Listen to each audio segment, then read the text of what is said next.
Today we have Chris Brown and Quavo fighting over Karuchi's coochie. And I'm gonna need for someone to knock Brian McKnight back down to step one, because I don't like how he's out here using God and referencing the Bible as to why he gets a pass at being a deadbeat father. Let's talk about it. And people today is that y'all talk about how Blueface and Krishan are relationship goals. They are not. Hey everybody, welcome back to Leanne's Corner. How are you guys doing today? I hope everybody is having a lovely day. I know I am. So earlier this week, Brian McKnight took to his Instagram to respond to a fan who claims that they understand why Brian McKnight is disowning and standing on deadbeat business. And Brian McKnight's response to that was that the reason why he's the way he is with his kids is because they're evil and they're negative. And he had to get rid of them because he ain't got time for all of that. He's trying to live a happy and blessed life. So somebody in the comments said, well, aren't you going against God by disowning your kids, sir? And Brian McKnight said, look, them kids were created out of sin. They don't count. And I'm like, damn, that's some fucked up shit to broadcast to the world about your kids. Like, who does that?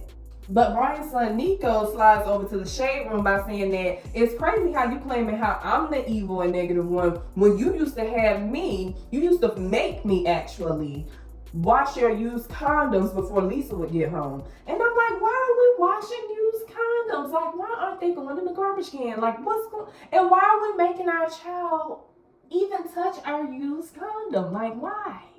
Why, sir? Then Julie McKnight, the ex-wife, responds by saying, Brian Sr. to the third power is an attention-seeking rat. And I'm like, sis, babe, you should have just, I was looking for you to come and cuss his ass out. But could have at least said an attention-seeking whore. I probably would have felt that a little more. But she said he's an attention-seeking rat. This whole situation right here is so sad. It is so sad and messy. And what makes it messy is that it is on the internet. And the sad part about it is that eventually he's gonna need one of them kids that he's disowning. And if I was his kids, I would not fuck with him no more. Not at all. Because that's some foul shit to say about your kids, and to broadcast it to the world, that's foul. And then the other crazy part about this whole situation is the fact that this man done had a baby with his current wife and named that child Brian McKnight Jr. as if he doesn't already have a child by the name of Brian McKnight Jr. from his previous marriage. So it's like he's trying to erase them and start back at one. And I know what it's like to have a deadbeat father. When I tell you I pay him dust, I pay him dust. I had to learn that if he's ready to be a father, he'll come around. Other than that, I'm okay. I got my daddy. My stepdaddy, which I hate calling him my stepdad, but my stepdaddy is that dude. He's that man. He's that G, okay?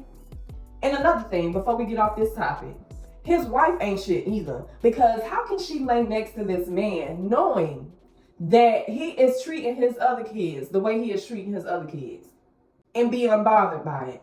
And I know some of y'all gonna say it's the money, it's the money. I know it's the money, but how can you lay next to someone with all their shenanigans between them and their kids and them feeling the way they feel about their kids? How can you lay there comfortably? How can you lay there unbothered by the situation and not feel like, what if this nigga do me and my kids like this too? That's because she ain't shit either. Drop y'all comments down below. Let me know what y'all think, and we finna move on. Hey. Hey.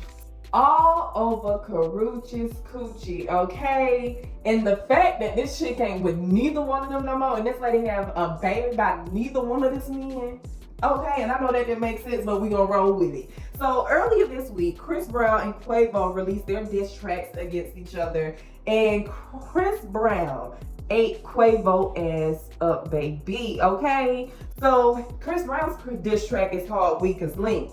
And the song starts off with an alleged voicemail or phone call of Quavo saying he don't want no smoke. And after that, the song pops off. And Chris says, don't let this R&B nigga fool you. Get ripped to shreds. And I'm like, uh-oh, bitch.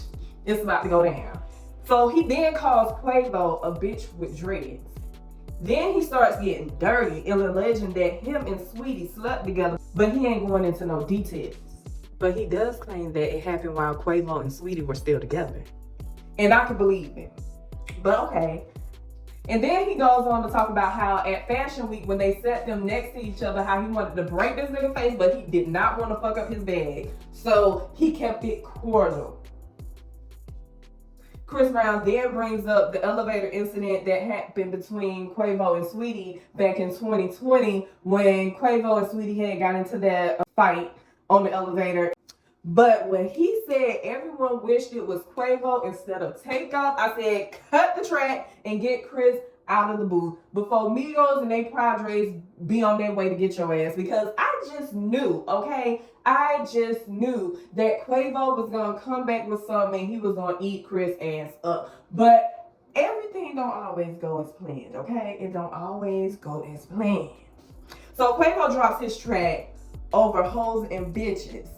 And I was excited to hear it. So Quavo starts off by saying, first of all, you're not gonna punch me in my face, but you better with this stick though. And second of all, you been messed up your bag when you beat up Rihanna. And I'm like, why we always dragging my girl Riri into the middle of the equation? Like, what? My girl Riri be over there minding her business. She don't be bothering nobody. She over there with her babies and her man.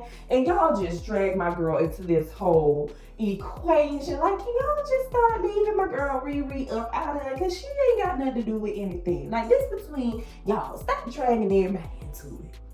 Now, don't judge me on this part, y'all, because some of this stuff is new to me or I just don't forgot. Quavo starts bringing up stuff that everybody said they've been new about.